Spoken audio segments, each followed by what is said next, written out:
My next guest is Barbara Ann Mojica. She is an author, educator, and parent.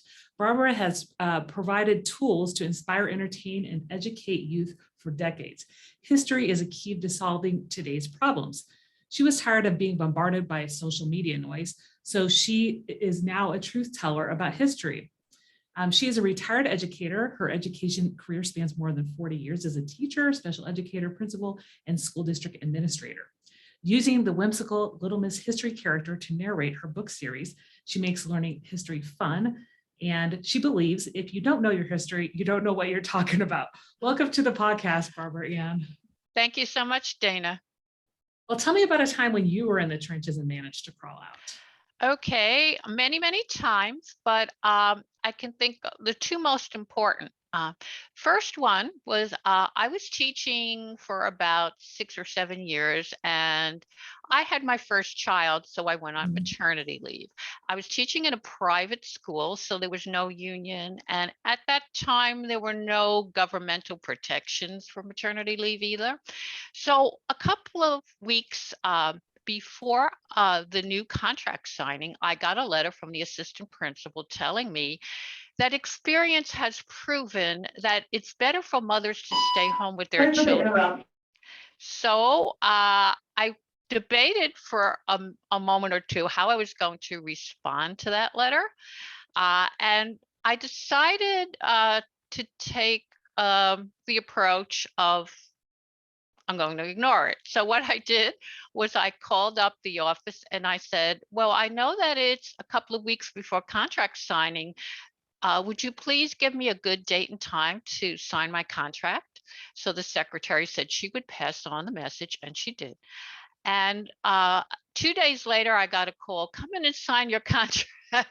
So that's the way I solved that. I just took an aggressive approach, and I wound up teaching at that school for 15 more years. And I went through 4 administrations before I left. I left when I decided I wanted to go into special education. So I realized that so many needs weren't being met. So I went into special education, and I did that for several years. I became a principal of a special ed school, and then I got an opportunity to become an administrator. So I took the as a preschool special ed administrator. But lo and behold, here's my second out of the trenches story. I was there for 2 years, and I loved it. It was meeting the needs of parents. I was really into developing good IEPs for kids and getting them into good placements. And then there was a reorganization in the New York City Department of Education, and I was low man on the totem pole. So I found myself getting laid off. So here I had my dream job and I was laid off. So I didn't know what to do, and there was no opportunity to get a job in administration at this point. So I went back to teaching, and I now went into the public schools, which I had never been in before. And I was in this huge system.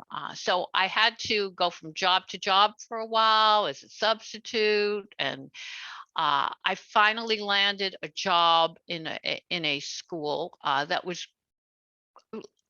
wonderful for me because it was a couple of blocks from my home and I could walk to work. So out of horrible comes some good, right? And that job provided me all kinds of new opportunities. So I was able to learn how to teach the Wilson Reading Program. I worked with special ed kids in a team teaching classroom. I worked with special ed kids as a SEA teacher going into the classroom. And so it afforded me all kind of new opportunities to grow. So, out of every horrible situation, there always comes some good.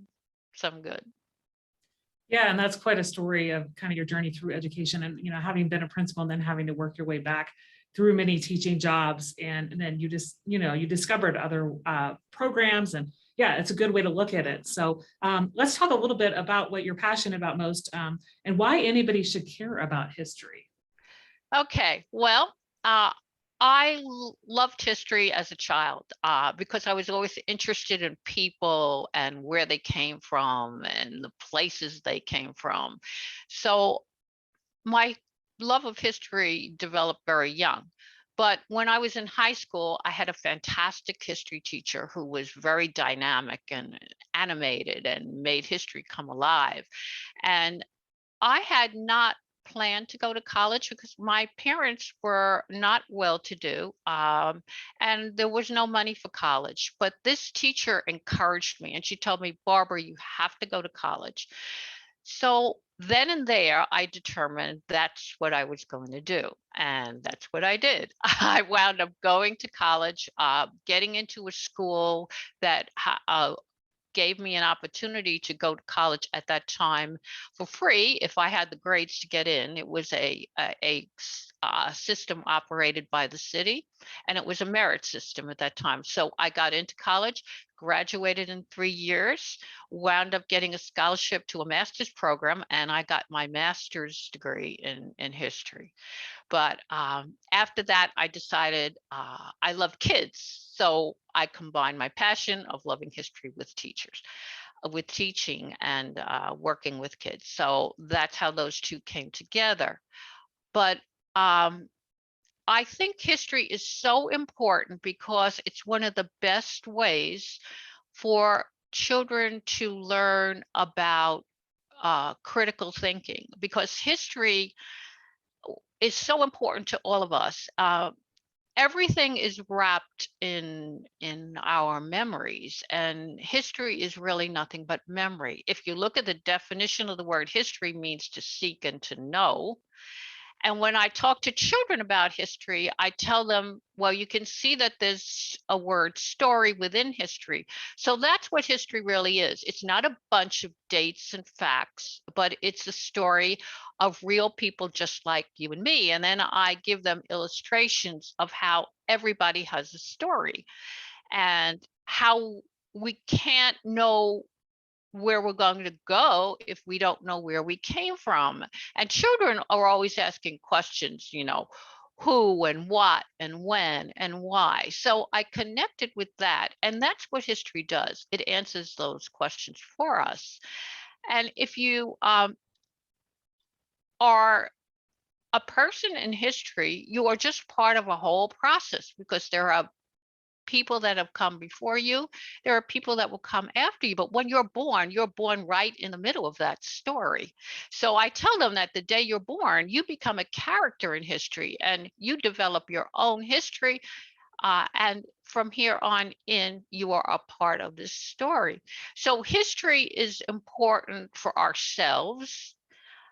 We discover our place in our family, and then we extend that to the community, because what are communities? But they're collections of people who come together, who have come and chosen this place because they have similar memories, similar cultures, similar heritages. And then if you take it and extend it beyond that, you have people in larger communities in the world, outside of our own local community. And when we have people that share their experiences, they develop a culture, a a way of doing things that becomes a legacy that we can learn from in the future. So that's a little bit of what I explain to them, and why I think history is so important for all of us. I have a little fact sheet that I give people when they first come to my website, the 14 reasons that we need to learn history. And that basically what I summarized is uh, a combination of those reasons. Well, I think that's a good segue into, the fact that you're writing a children's series about Little Miss History. So how did that children's series come about? Well, the children's series came about because my husband helped me develop the character for it. When I retired, I Well, it lasted about a day before I realized that I really wasn't going to enjoy retirement. So I began writing historical articles for a local news magazine. And then I wanted to keep working with kids. So I wanted to write a series of children's books, and I wanted to have kids given the opportunity to enjoy learning history, because I don't think that the way it's taught in the schools is necessarily enjoyable or informative. In fact, history is largely ignored in the schools today. We more or less are teaching math and English most of the time. We're teaching to the test, and children are taught more about what than how. So I wanted to give children the opportunity to develop those critical thinking skills and to have fun while they were doing it. So my husband, who is also an artist, developed the character Little Miss History, who would narrate the experiences and make it fun. And Little Miss History is a composite of a younger me. So he made this character cartoon-like and exaggerated to make her fun. But she wears a hiking outfit, kind of like a camper. And I used to love to hike and travel. So that's where that came from. She wears these huge oversized sunglasses, which reflect my vision that we should always look on the bright side of things. She wears oversized boots, and they're just a memory of my father, who had huge big feet. So she's just kind of a fun character. And I have this is a picture of kind of like what I used to. I don't know if you could see that. That's a picture of a A younger little me. bit, yeah. So that's how she came about. And the series is based on people, places, events that I think are of interest to children. Some of them are iconic places like Mount Rushmore, the Statue of Liberty. Others are historical places that children uh, can investigate, like Intrepid Sea, Air, and Space Museum, Ford's Theater, um, the La Brea tar pits, and then some of them are just places that children may never actually get an opportunity to visit, like the North Pole. So in the North Pole book, we're talking about climate, we're talking about animals, we're talking about the different countries that have a claim in the area. We talk about the myth of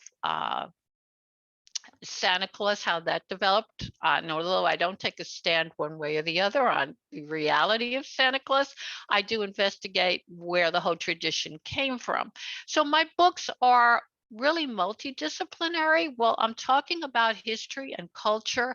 I'm also talking about science, environment, uh, archaeology, geography, so a multitude of disciplines. And I always ask the children to ask questions themselves, to go into it and to extend the interpretation further. So when I do go into the classroom, I bring discussion questions and activities, whether they, depending on what the teacher would like to focus on, writing activities or reading activities that go along with what the book is talking about.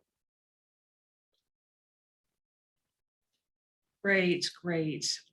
So how did you start out as a author, and what are some of the perils in the publishing world today? Well, like I said, I wanted to get back to working with children, so I thought writing these books would be a good way of doing that. Um, the perils, well, there are lots of perils in the publishing industry. I had really no idea what I was getting into. I knew what I wanted to do, but I jumped in and I started writing, and I had no idea of the multitude of aspects to the publishing industry, and I discovered them along the way. With publishing, 80% of your time is going to be spent in marketing and promotion, because today in the publishing industry, even if you are a quote traditionally published author who has a large publishing company behind them, and there are not many authors who are traditionally published today, there you have to do most of the work yourself. So there are so many aspects. You have to be patient because nothing happens overnight. You have to be persistent because you face rejection all the time. You have to be perseverant. You just have to keep trying new things until they work. You have to learn the technology, which is incredible, and the technology is always changing. You have to adapt to the changes in the marketplace. Today, pretty much if you're not on Amazon, you're not going to make it. You have to learn to deal with algorithms, and you have to learn to deal with the whims of uh, what the publishing distribution aspects are. So you have to find a distributor for your books. You have to find a printer for your books. You have to figure out where you're most important. You have to figure out exactly who your target audience is. Who are the people who are most interested in your books? Because you cannot market to everyone, and that's a big mistake that authors make, new authors.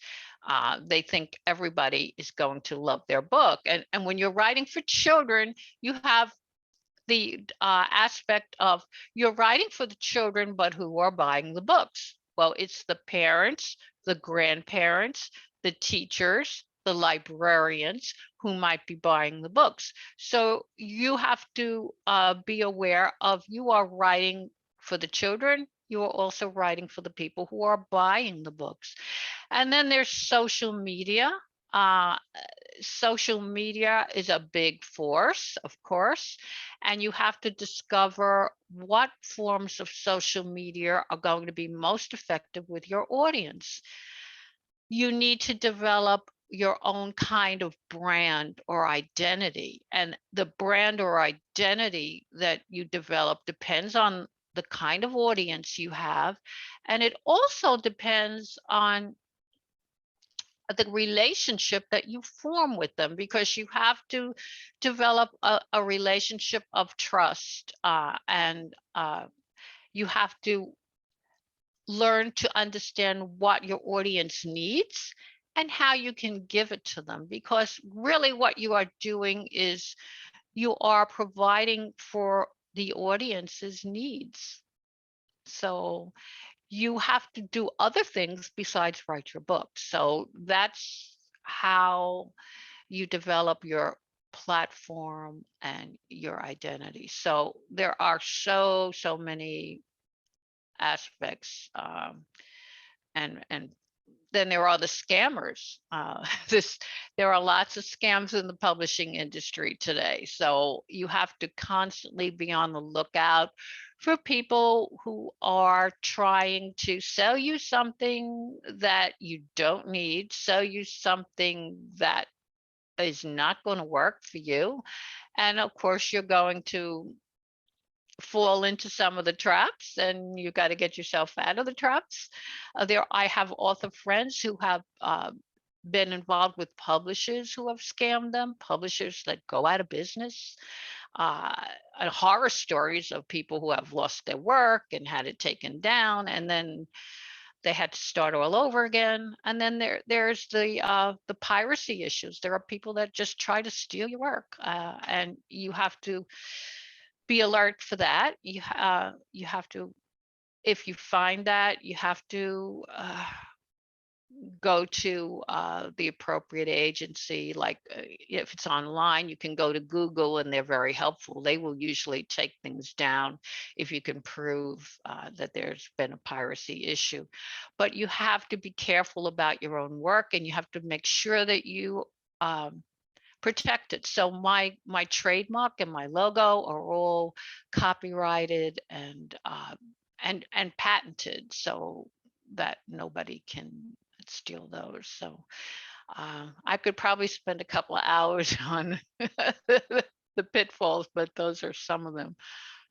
Yeah, I mean, you named everything we could think of, in terms of what to look out for, some of the pitfalls. But I think one thing that stood out was the patience and the persistence, and also looking, kind of vetting some of those publishing companies as well if you're a new author. And you talked a little bit about promoting your work on social media, but in terms of history and, kids today, how has social media changed the way we think and behave?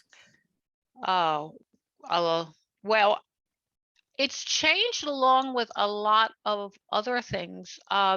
Social media has made us more attuned to opinion rather than fact. So, and that's been a gradual change in our society too. Today, we have no patience. We're always multitasking, and children and parents are doing more than one thing at once. But with social media, it becomes easy for children to not do critical thinking. And by critical thinking, I mean focusing on a problem and then being able to look at a problem, look at what the facts are, look at what the connections are with other people and other things, look at how it's communicated. What is this a fact, or is it just gossip? Is it somebody's opinion? And social media is really projecting opinions and people forming alliances with others. A lot of times it's just based on uh, judgmental thinking, or the way they were brought up, or the political group they belong to, or the social friends that they have. So what we have to do is we have to teach children the differences between fact and opinion. And we can do that by exposing them to a variety of things, and uh, then letting them see the similarities and the differences. For instance, if we're watching the news today, we're not generally getting the news. We're getting we may start out with a fact, and then after the fact, we hear the opinions of several people. And depending on which news outlet you listen to, you're going to get a series of opinions. So we have to tell children you can't always believe everything somebody says. A fact is something that you can prove is true, and you can back it up with evidence, like you do when you're studying history. You look at the evidence, you look at the kind of source where it came from, you look at how that information was given to us. Is it just gossip? Is it something that somebody wrote? Can we prove it? Um, and what kind of conclusions can we come to? We have to look at different opinions and different judgments of different types of people before we can come to a conclusion. So we can have them look at things and then ask them what they think. And after they tell us what they think about something, we could say, well, could you look at that another way? Not everybody might agree with you. So let's look at it at a different way. And parents have to be careful not to be too judgmental, because a lot of parents are doing exactly the same way. They're listening to social media, they're listening to a certain group, they're making judgments, and they're not showing children that there's more than one side to the story. So we have to show them uh, what fact is, what opinion is, and how to do that. So I've done some work with that, and I use my YouTube channel for things like this. I give children mini lessons. I have over 100 lessons up, and some of them are about being a good citizen. Some of them are about telling the difference between fact and opinion, and an example of a video of a newscast, and how you can help look at the differences between fact and opinion. Uh, so some of my lessons are about practical tips, like, you know, reading and writing a letter to an editor expressing your opinion. How you do that, how there are different types of writing. Some writing is intended to persuade people, some is based on fact, and then some is not. Some is just based on people's opinions. So I try to give practical areas and examples and exercises that parents and teachers can use to work with children on those types of things. I'll definitely add a link to your YouTube channel in the show notes. You talked a little bit about critical thinking. So what are some ways parents can help their children become critical thinkers, especially if the school isn't teaching critical thinking? Okay, well, our brain uh, is something that is probably underused for most of us. And when we make these kind of snap decisions, that doesn't help us develop critical thinking. So critical thinking is something that develops over time, and it must be practiced. We have to learn to tell the difference between our emotions and between logic. So a lot of times when we react right away, that's our emotional thinking. And that's the enemy of critical thinking, because critical thinking is looking at things and developing strategies to deal with them, uh, to resist just reacting without thinking things through, to control our ego. And again, as I was talking before, looking at the content of things by examining what is behind it, what evidence can I find to support this. uh, is it something that I can prove is true, or is it just somebody's opinion? How did we get this evidence? And that has changed over time, because communication, of course, has changed over time. Today we get communication almost instantly, whereas that was not true in the past.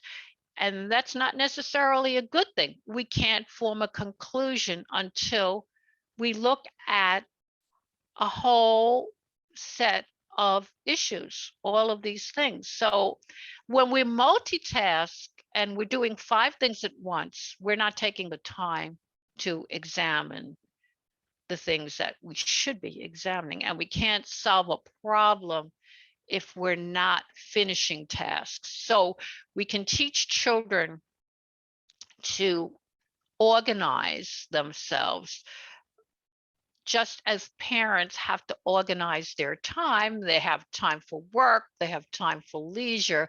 Children have to do that too. And we can set limits, like, they have to finish a task before they can go on to something else.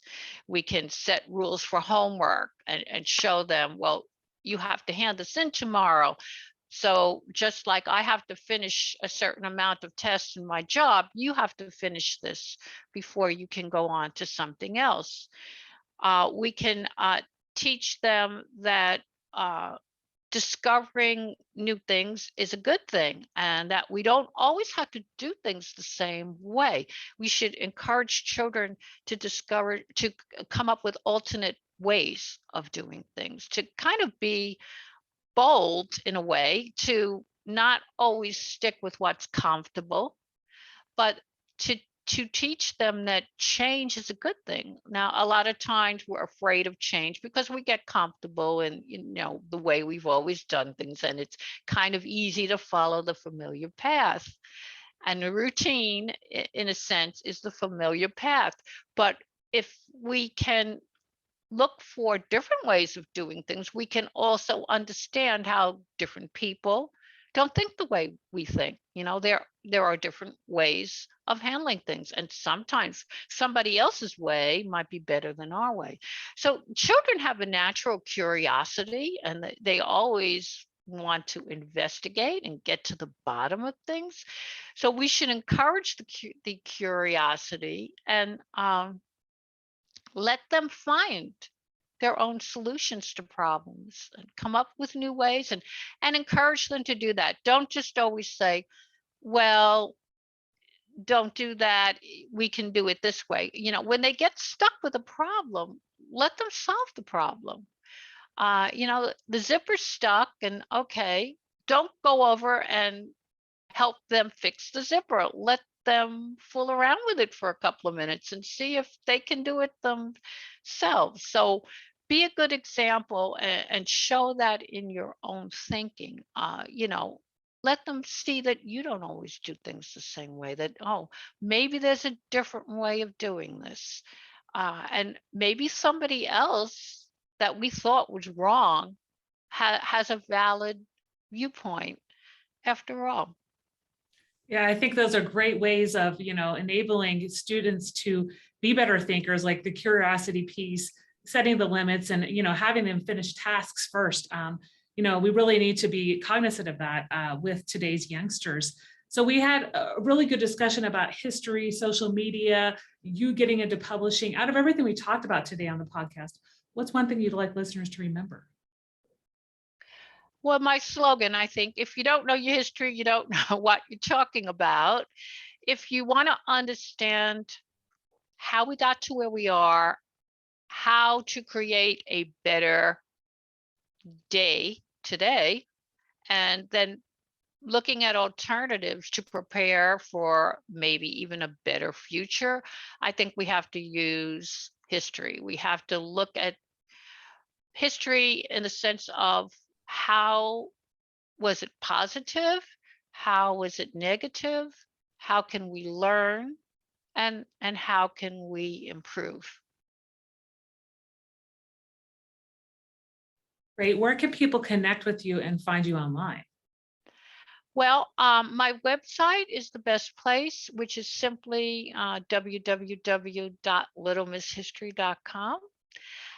From my website, you can connect to all of my links. So I have a blog, and on the blog, I review family-friendly books for all ages. I also give tips for teaching, tips for parenting, tips for authors. I have a YouTube channel that I mentioned, and I have on that kids history videos, I have teaching videos, I have fun trivia videos. Again, I have tips for authors, and all those areas that I had mentioned before. I have a social media accounts on most of the major media, Twitter, Facebook. I do have a Facebook page for littlemisshistory.com, so I do put updates there as well. And they can contact me directly at simply Barbara at littlemisshistory.com, and I'm always eager to share my resources, whether they click on the YouTube channel. There are free resources there. There are free resources on my blog, and any way I can help, I'm always there to help. Thank you so much for being on the Out of the Trenches podcast. I'll make sure to include those in the show notes. Have a wonderful rest of your day. Okay, thank you, Dana.